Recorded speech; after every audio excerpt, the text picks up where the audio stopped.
안녕하십니까. 혼란한 정치 시사 이슈를 술술 풀어보는 순국근의 혼술 10월 3일 개천절에 인사드립니다. 지금 밖에 마치 밤처럼 깜깜한데 지금 낮 시간입니다. 이 서울 강화문, 제가 있는 강화문 이 일대에 서울에 장대비가 내리고 있죠. 자, 그런데 지금 간간히 들리시는 것처럼 조금 전에 제가 보내드린 영상처럼 지금 강화문 일대에서는 여러 보수단체들이 대규모 집회를 벌이고 있습니다. 문재인 정권의 실정을 파헤쳐라. 또 MBC의 가짜뉴스, 이번에 윤석열 대통령 미국 뉴욕에서의 포념 발언을 놓고 가짜뉴스 퍼뜨리는 것, 이런 문제들에 대해서 규탄하는 집회를 벌이고 있습니다.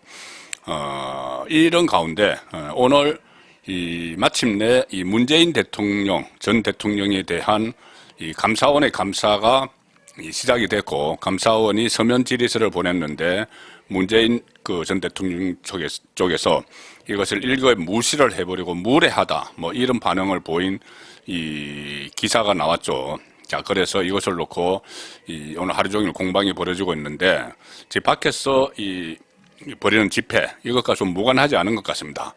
문재인 주변에서 윤석열 대통령이 이제 우리를 겨냥을 하는구나 해서 총력을 모아서 저항을 하자, 이런 말이 나오고 있기 때문에 아마 다음 주 휴일이나 이런 때는 또 문재인의 열성 팬들이 또 강화문 광장에 모일지도 모르겠습니다. 그래서 일단 윤석열 대통령과 문재인 전 대통령 신구 정권이 충돌을 하는 그런 양상인데, 어차피 이것은 예상됐던 것이죠. 지금 이재명 지금 현재 민주당 대표를 겨냥한 이 수사는 다각도로 벌어지고 있지만은 문재인 전 대통령 주변에 대한 수사는 너무 늦은 것 아니냐, 늦게 진행되는 것 아니냐, 그런 지적이 나왔죠. 윤석열 대통령이 대선 후보 시절에 이 문재인 정권의 5년 적폐를 청산하겠다고 약속을 해서 대통령으로 또 선출이 되고 했는데 그 약속을 왜 지키지 않느냐, 이런 불만들도 보수 진영 내에서 상당히 많았습니다. 그래서 어차피 이것은 진행이 예정됐던 것인데, 그것을 절차를 밟고 있는데 지금 문재인 전 대통령이 아주 강하게 본인에게 이 감사 질문서를 보내는 것을 무례하다, 이렇게까지 표현을 했습니다. 자, 그래서 이 지지자들을 결집하기 위한 이런 것인데, 특히 내일부터 올해 정기국회 국정감사가 열리기 때문에 이 여야가 극한 충돌을 해서 국정감사도 파행될 가능성이 높습니다.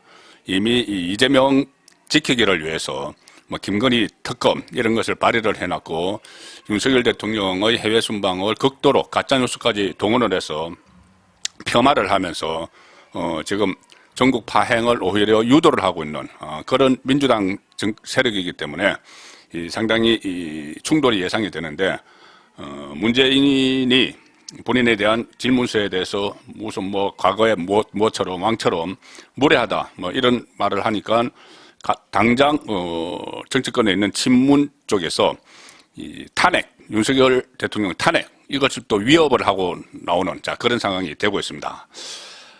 감사원이 문재인 전 대통령에게 서해상 공무원 피살과 관련한 서면 조사를 받으라, 이렇게 통보를 한 것으로 지금 알려져 있죠.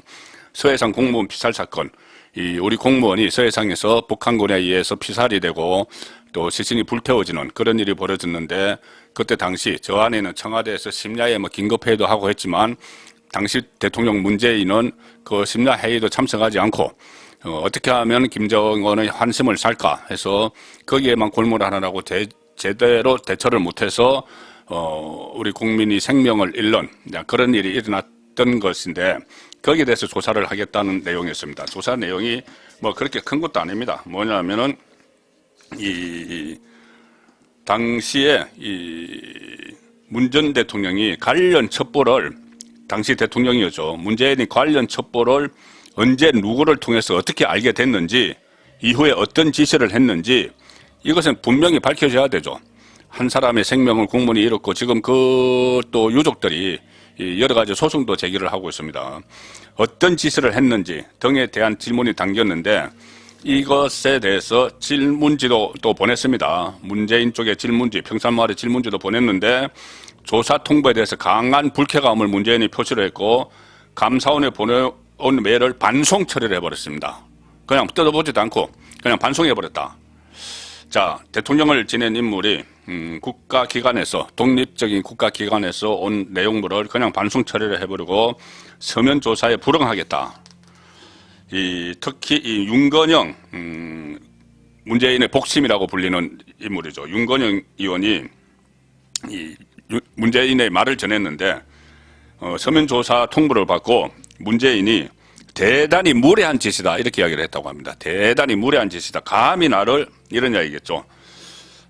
이재명도 동병상련인데 동병상련 관계죠. 이재명도 여기에 대해서 야당 탄압, 정치 보복 뭐 이런 식으로 또 프레임을 걸었습니다. 이제 공동 운명체가 되는 거죠. 문재인, 이재명 한때는 거의 서로 무슨 원수처럼 이렇게 정치적 원수처럼 지냈는데 이제는 공동 운명체가 됐습니다. 윤건영이 문재인 대통령이 대단히 무례하다고 언급했다 이러면서 윤건영이 과정을 설명을 합니다. 감사원에서 평산마을 비서실로 전화를 해서 조사를 요청했다. 30일 비서실에서 감사원의 메일을 그냥 반송시켰다. 애시당초 감사원의 권한이 아닌 것이라 거절한 것으로 해신을 보내는 것도 적절치 않았다. 반송은 수령 거부의 뜻임을 밝혔다. 자, 문재인 대통령이 반송한 것은 나 수령 거부다. 이렇게 밝혔다는 겁니다. 아예 무시하는 거죠, 절차를. 그래, 이렇게 되니까 민주당 쪽에서는 바빠졌습니다. 그동안 이재명 대표 지키기를 위해서 모든 총력을 다 쏟았는데 이제 문재인도 지켜야 되는 상황이 된 거죠. 윤석열 정권 정치탄압대책위원회 이런 걸 만들었죠. 거기서는 이 감사원을 감사권 남용에 대해 직권 남용으로 고발하겠다. 이렇게 적반하장으로 나왔고 또 윤석열 정부의 정치 탄압에 대한 범국민적 저항 운동을 제안한다. 이렇게 밝혔습니다. 그래서 아마 다음 주쯤이면 저 강화문 광장에 또는 용산 대통령실에 또 문재인 열성 지지자들이 모여들 가능성이 높죠. 자, 국민의힘에서는 더불어민주당은 감사원을 규탄을 하고 국정감사의 적정성을 따지겠다고 벼르고 있는데 도둑이 몽둥이 들고 선칠다는 말은 바로 이럴 때 쓰는 것이다. 자, 이렇게 강하게 반박을 했습니다. 이렇게 논란이 일어나니까 감사원이 오늘 자료를 하나 냈습니다. 그러면 역대 대통령은 이럴 때 어떻게 했느냐. 자, 감사원법에 따라서 감사원 자료입니다. 문재인 전 대통령에게 질문서를 작성했고 감사원장 결재를 받았다.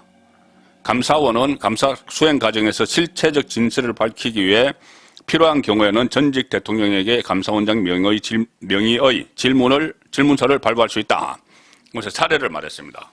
자, 1993년에 노태우 전 대통령, 노태우 전 대통령은 그때 율곡 사업 의혹이 있었죠. 대규모 국방 비리, 율곡 사업 의혹과 관련해서 노태우 전 대통령 퇴임하고 나서 이 감사원에서 질문서를 보냈고 1998년에는 김영삼 전 대통령은 외환위기, IMF를 초래한 데 대해서 조사를 하면서 서면조사서를 보냈습니다. 노태우와 YS에게. 두 사람 다 성실하게 질문서를 수령해서 답변을 했습니다. 그리고 감사원이 그것을 감사 결과에 활용을 했습니다.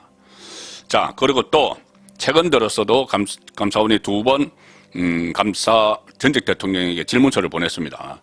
자, 박근혜 전 대통령에게 2017년, 2018년, 그러니까 문재인 정권 출범 이후에 질문서를 보냈습니다. 문재인도 본인이 현직 대통령일 때는 전직 대통령에게 질문서를 보냈습니다. 질문서를 보냈는데 지금 본인에게 질문서가 오니까 무례하다. 그러면서 나를 지켜줘. 저항운동 펼쳐. 이런 메시지를 지금 발신하고 있는 것이죠. 본인은 다 보내놓고. 자, 그런데 앞에 노태우 YS와 달리 MB와 박근혜 전 대통령은 이 질문서를 수령을 거부했습니다. 지금처럼. 자, 이 뭐냐면은 그때와 지금 다릅니다. 같이 수령을 거부했는데 MB, 박근혜, 문재인 수령을 거부했는데 그때와 지금 다른 것이 MB가 감사원 질문서를 받은 이유는 4대강 사업 때문입니다. 4대강 사업의 적절성 그것을 감사를 하는 중에 보낸 거죠. 차대각은 여러 차례 감사가 있었습니다. 박근혜 전 대통령에 대해서는 국방감사, 국방 어떤 비리 문제, 국방 뭐 방산업체 이야기겠죠. 그런 감사와 관련해서 서면 조사를 벌이려고 했는데 거부를 했습니다. 자, 그런데 이것은 뭐냐면 4대강 사업이나 국방 문제 감사는 정책 감사입니다. 정책 감사. 당연히 정책 감사가 필요하면 해야죠. 그렇죠. 그 거꾸로죠. 정책 감사는 이 대통령 임기 중에 있었던 꼭 그 정책 감사가 다른 비리와 막 연결됐으면 필요하면 해야 되지만은 단순히 정책만 놓고 감사를 하는 것은 임기 중에 시행한 정책에 대해서 통치권 차원의 또 통치 행위인데 그 다른 비리가 섞이지 않은 그런 문제 같으면은 4대강 사업이나 이런 것들 그것을 이 감사원이 직접 대통령에게 정책을 감사를 하려고 하니까 그것을 거부한 겁니다. 그런데 지금 문재인에 대해서는 어떤 정책 부분을 그 감사를 하려는 것이 아니고 정책 부분이면 문재인이 뭐 거부 의사를 표명을 할 수도 있겠죠. 임기 중에 통치권 차원에서 한 일을 왜 감사를 하느냐 그렇게 되는데 이건 완전히 다른 이야기입니다. 서해상에서 대한민국 공무원, 국민이 생명이 위협에 노출되고 결국은 생명을 잃는데 그 과정에서 이 북한의 눈치를 보느라고 제대로 대처하지 못한 이런 문제이기 때문에 그것과 MB 박근혜 시대 전 대통령에 대한 그 감사 질의서와는 지금 성격이 다른 그런 상황이죠. 자, 그래서 감사원은 이렇게 이야기합니다. 이 사건은 다음 달 14일, 11월 14일 실지 감사를 종료할 예정인데 중대한 위법 사항이 확인된 사람들에 대해서는 실지 감사 종료 시점에 수사 요청을 하겠다. 수사 요청을 하겠다. 그 내용을 간결하게 국민들께 알려드리겠다. 감사 중간 발표를 하겠다는 거고, 자, 수사 요청을 하겠다. 이렇게 되면은 문재인은 이 서면 질문서조차 수령조차 하지 않았기 때문에 수사를 하는 수밖에 없죠. 감사원은 강제 수사권은 없습니다. 그래서 이것을 검찰에 수사 의뢰를 해서 문재인 전 대통령을 수사하는, 자, 그 수순에 이제 접어들게 되는 겁니다. 이렇게 되니까 친문 쪽에서 뭐 탄핵, 윤석열 대통령 탄핵 이렇게 또 위협을 하기 시작을 했죠. 고민정, 청와대 문재인 때 대변인을 했던 고민정 최고위원이 오늘 뭐 라디오에 나와서 이것과 이 문제 그리고 또 이 박진 외교부 장관 이 뭐 해임 건의안을 거부한 것 이런 것을 뭉뚱거려서 이 박근혜 전 대통령의 전처를 윤석열 대통령이 밟지 않기를 뭐 이런 식으로 협박을 했습니다. 탄핵할 수도 있다는 이야기죠. 자, 이렇게 되면 이제 민주당은 이재명 지키기를 하다가 이제는 문재인까지 수호를 해야 되는, 그래서 모든 이 힘을, 정치권의 힘을 이재명, 문재인 지키기에 쏟아 부어야 되는, 자, 그런 상황이 됐습니다. 그렇지만 윤석열 대통령 입장에서는 이것을 멈출 수는 없죠. 대선 후보 때 국민과 약속을 했습니다. 5년 동안 그 벌어진 문재인 정권의 이 적폐에 대해서 그 수사를 당연히 해야 된다는 이야기를 했고, 그런 것들이 보수 주권자의 표심을 모아서 정권을 잡은 것이죠. 그래서 이 일은 반드시 해야 됩니다. 특히 이것은, 이 사건은 여러 갈래로 얽혀있는 문재인 주변의 비리 의혹들 중에서 하나입니다. 다른 여러 가지가 더 있죠. 뭐 블랙리스트, 공무원 블랙리스트, 월성 원전 경제성 조작, 울산시장 선거 불법 개입, 저 뒤에는 청와대 뭐 8개 부서가 개입을 한, 자, 그런 일들, 또 상당히 이 캐면 켤수록 문재인 주변에서도 여러 가지 의혹들이 있기 때문에 본인들이 뭐 금수완박 해서 검찰 수사권을 완전 박탈하려고 했었죠. 자, 그런 문제들까지 이 문재인 그 전 대통령에 대한 전방위 수사가 앞으로 개시가 될 것 같습니다. 물론 거기에 따라서 이 광화문 광장도 더 시끄러워질 수가 있지만 한 번은 거쳐가야 할 과정 아닌가 그렇게 생각이 됩니다. 송국근의 혼술이었습니다.